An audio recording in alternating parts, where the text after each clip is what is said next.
before they made us run another play.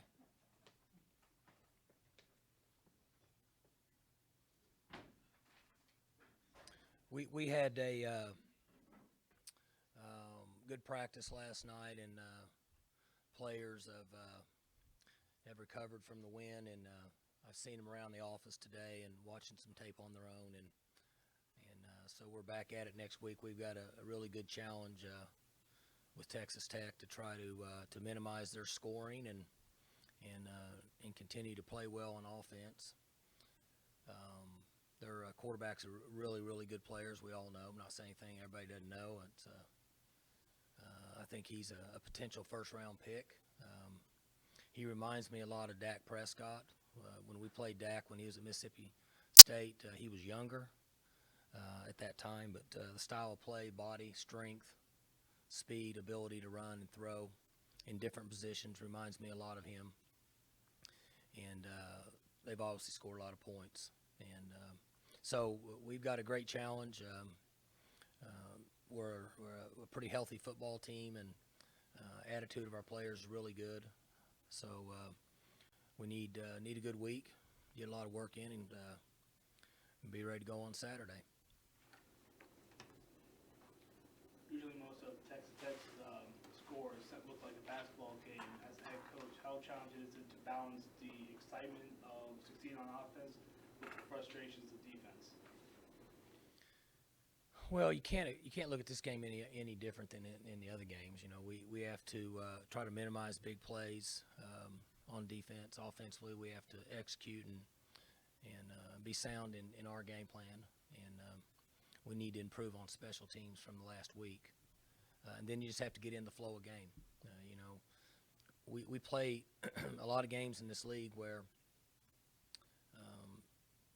it's not easy to predict what scores will be, just based on the quarterback play and how explosive teams can be at any given time. When you played Baylor earlier this year, even though you guys lost, kind of controlled the game the way you wanted it to on the ground and everything. Is that kind of what you need to do to slow Texas Tech down and help out your defense by being able to run the ball? If you can run the ball and use clock and score, it works good. But if you're using clock and not scoring, it doesn't work good. And so that comparison's made a lot. In most cases, it's based on matchups where we think that we have an advantage, and I'm sure their plans are going to be where they think they have an advantage. And it's not always easy to predict, but you just got to kind of see how you get going once you're in the flow of the game. Mike, raining outside today, I'm going to make an assumption that you're going to work out inside, or I don't guess you practice today, do you?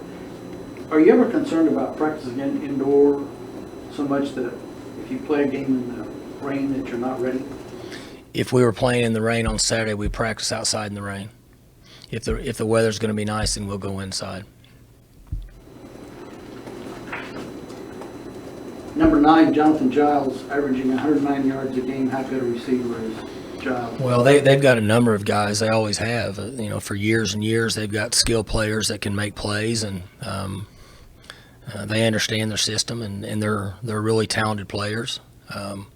There's a number of those guys that can do it, and Mahomes makes it go. Every coach, Mike, wants to go into the game with Tech as confident as he can be in his pass coverage. Where's your level of confidence in your group right now? Well, I think we've given up more big plays over the top than I would have wanted this year. If you eliminate some of those and play in the intermediate part of the field, we've been okay. In playing these guys, you have to be sound in 3-man, 4-man, 5-man pressure, in my opinion, and you have to be balanced in how you attack their offense.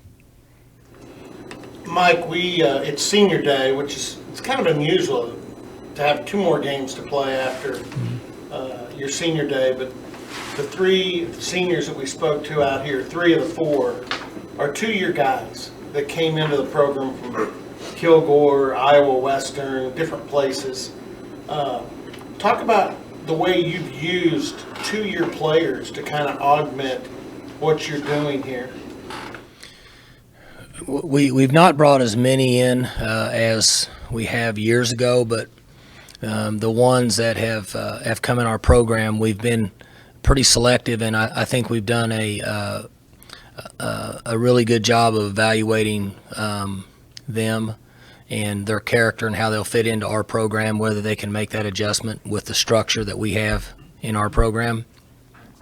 And we've had a really good percentage of success. Like Chris this year, once he got back from his injury, up to this point, he's been really good for us once he's grown into the fact. And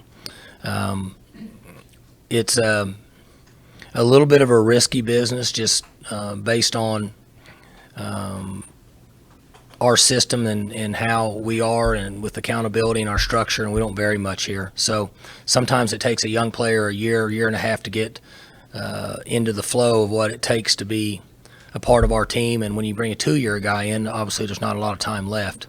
But we have been very fortunate with those guys that you're talking about that have come in and helped us out. On that note, can you talk a little bit about this group of seniors and what makes them so special? Well, fortunately, we're graduating a group that's won a lot of football games and been involved in a lot of success.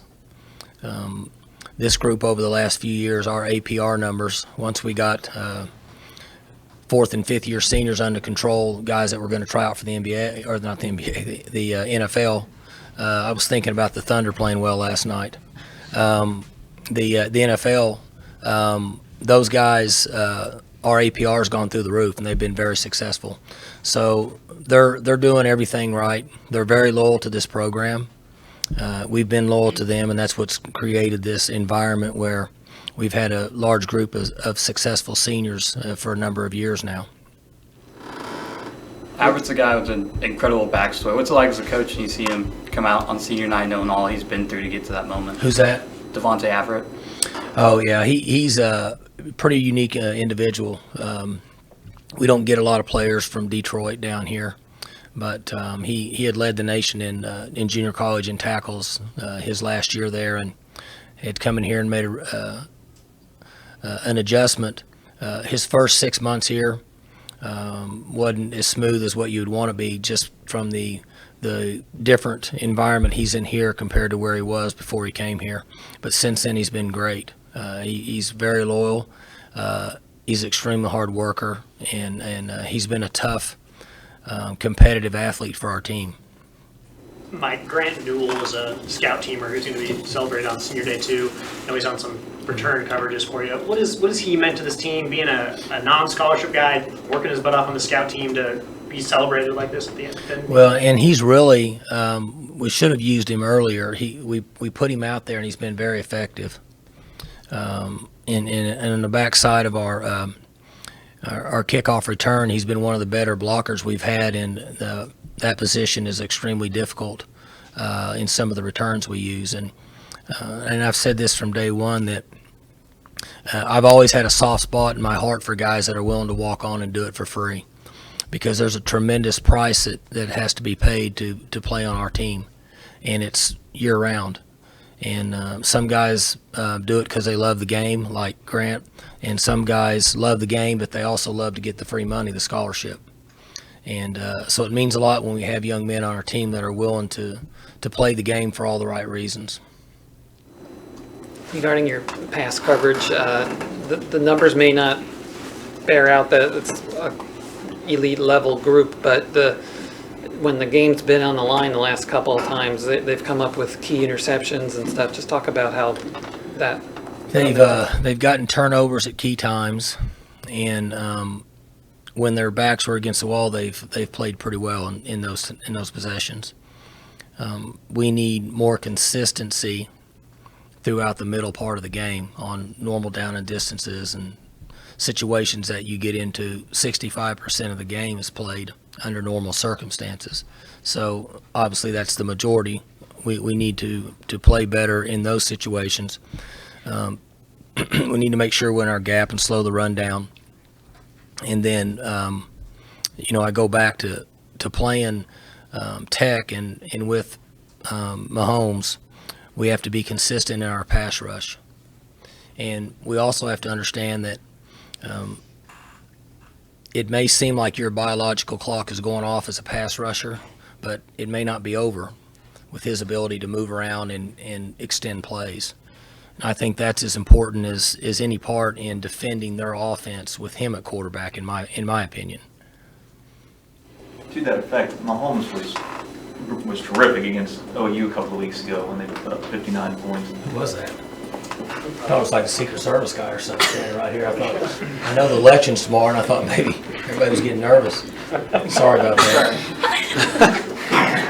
No, as well as Mahomes played against OU a few weeks ago, were there things that Oklahoma struggled with that you guys could learn from that night, from what you've seen on tape or anything?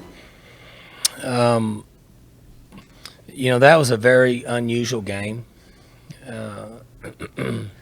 and it at some point it looked like when there was about 10 minutes left, there was complete exhaustion on the field, and so when that happens, college football players get out of place a lot, and just from an outsider looking in, I think that's what happened a lot in that game. I don't know that there's a lot you can learn, because the X's and O's part of defending these spread offenses with good quarterbacks is not very complex. You either rush 3, 4, or 5. You either play 2 deep, 3, or man. You can do a little zone blitzing. Then you have to rally to the ball, and you have to defeat blocks to put pressure on the quarterback, and you have to tackle well in space. Now, that may seem like it's very elementary, but it really is to a certain point. You have to do the latter part of what I said and be effective at that as much as you do getting lined up. I haven't had a chance to look at it, but one thing, the last 2 weeks, I guess with TCU, who held them to 27 in a loss in overtime, and then Texas this last week, talk of whether it was a linebacker or safety, talk of spying Mahomes. Have you had a chance to look at tape and see where they may have done something different at all? Oh, I think what they're referring to there is Gary is traditionally a 4-down guy, and he was in a lot of 3-down in that game. And for that reason, there's times when you see a little bit of an unusual look from his traditional style of play, and that may be where that's coming from. Mike, I know a lot of people are wondering whether or not this might be Mason and James's last home game too, just with their draft possibility. I know those conversations will be probably had after the season, but based on your experience and their talent, do they seem like guys who might be those early departure guys? Well, the good thing is I don't make that decision. People that get paid big dollars to do a great job of evaluating talent will make those decisions. We haven't had very many players here that I felt like were ready to enter into that level of football as juniors, and that's including Whedon and Blackman and Russell Okun. Brandon Pettigrew went ahead and came back. I thought he was ready because he was very mature physically and mentally. But the other guys, even though they were great players, I didn't think they were ready for what that level can put out there or put in front of those guys. So that's my opinion.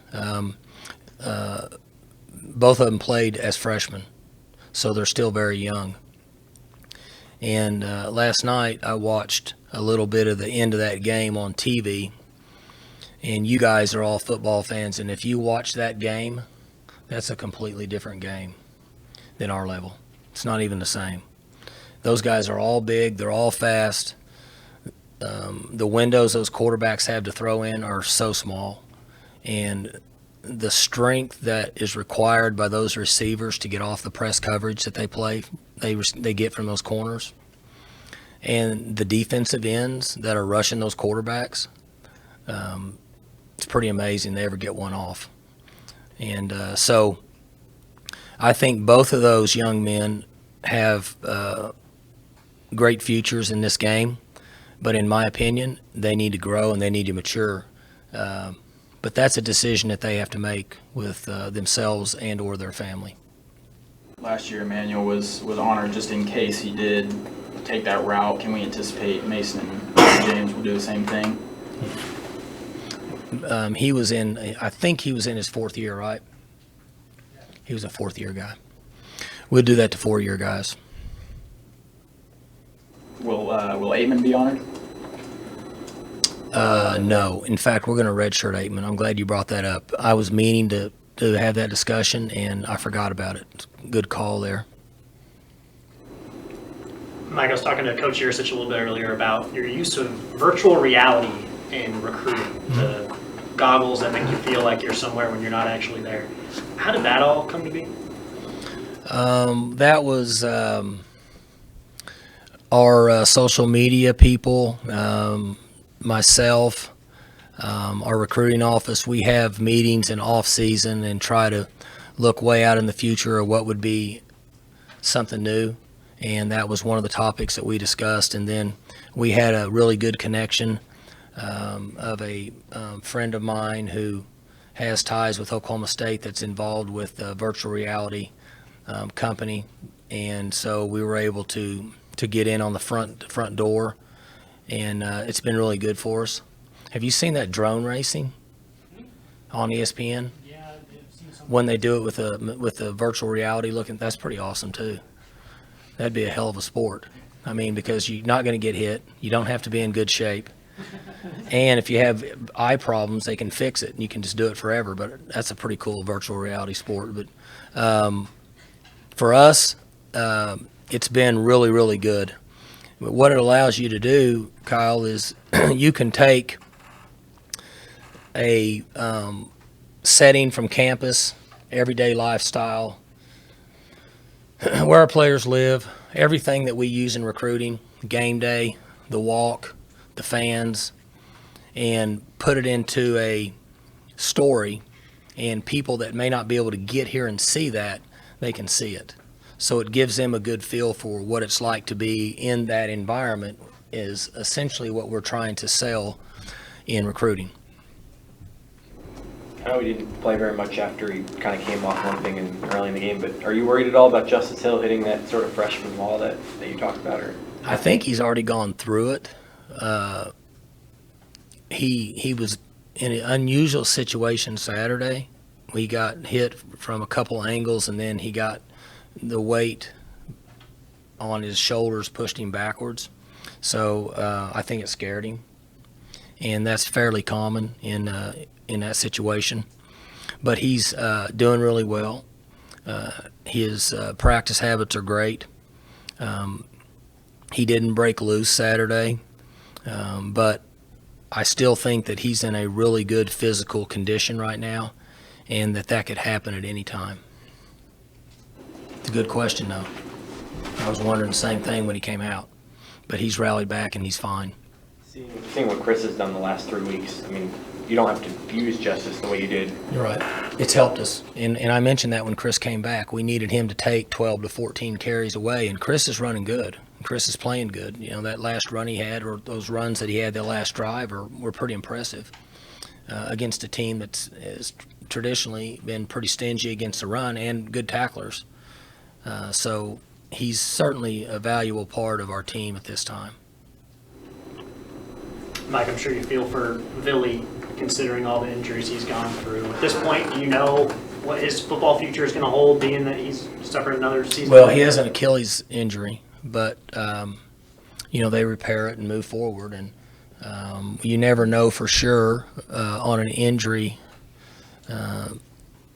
He's had 2 of them now. So I would say that at this time that he's going to repair it and start to rehabilitate it and move forward.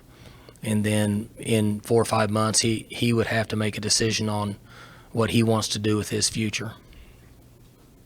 Can you elaborate a little bit on Marcel? Because I know that was kind of a long, drawn-out situation there, and that's a pretty hefty bonus to have him coming back with that experience in your offense to help. We could practice him this week some, Robert, on about a 75% basis, and then we could work him next week, and there would be a good chance he could play, but there would also be a chance that he may not feel like playing. So we had to take into consideration all the different scenarios. And we got to this conclusion just from the standpoint of you're talking about playing a week from now, maybe. In doing that, you have to really push through your rehab. Everything's fine, but you could still set yourself back. And I don't think that the number of games that he could play in full speed compared to the future he has in this game is worth it. Because if he comes back for one game, you would think that he's probably not going to play full speed mentally. He's just not going to be there. So maybe 2 games. But he's been really good for our team. You guys know last year he was a really good player. And he's mature and understands. And so he's a very good returning starter for our team next fall. You were asked a little earlier about Mason and James. Like them, he needs maybe another year, and then that could extend his football career because of his body style and everything else. He didn't redshirt. And those guys, again, I go back to just watch the game in the NFL level and watch those guys play. And you need all the training in college you can get in most cases. You need all the strength, the conditioning, the maturity, the years that you can get. And these guys that don't redshirt, they're just, in my opinion, they're taking a real risk in getting out there and playing against those guys that are, we know that the male body matures at age 25 through 28. So those guys that are playing in the NFL that are 26, 27, 28 years old, they're not only more experienced and bigger and stronger and faster, but their bodies are mature. So you're at a little bit of a disadvantage there. And Aitman has a career in this game. I mean, you know, if he works his butt off and his attitude stays the way it is and things work for him, there's a spot for him in maybe, you know, it just depends. Mike, 2:30 p.m. kickoff on Saturday. No night games at home this year. I know you've said in the past you're in favor of the afternoon games, but that seems pretty odd not to have one primetime game here. Well, 2:30 is a good time now. You know, I mean, it's a good time to play. You get a lot of television audience. It is unusual, but, you know, obviously television dictates a lot of what happens. We have a big Fox contract, right? They had the World Series. That played a role. You know, they had a tremendous, I read where they had big-time numbers for the World Series. So there's a lot of things that factor in. That's not something that we can necessarily control. But the 2:30 kick is usually really, really good for Stillwater. Most everybody can get here in time for the walk, gives them a chance to tailgate for a couple hours, and then also allows the families that travel an hour to hour and a half to get home before it's too late when they have little kids. So I think it's a good starting time for us. You have a time kick preference when you were a player? Did you care when things got started? Honestly, I can't remember that far back as a player, but for a coach, 2:30 is a great time because it kind of gets you into a normal routine, but then you also get home before it's too late. A lot of times we get home at 12 o'clock, 1 o'clock in the morning on a late game, much less if you're traveling on the road. Good? You guys see any other questions? We're not going to do a walk-off, so if you have questions, now's the time. All right. Thank you. Thank you all.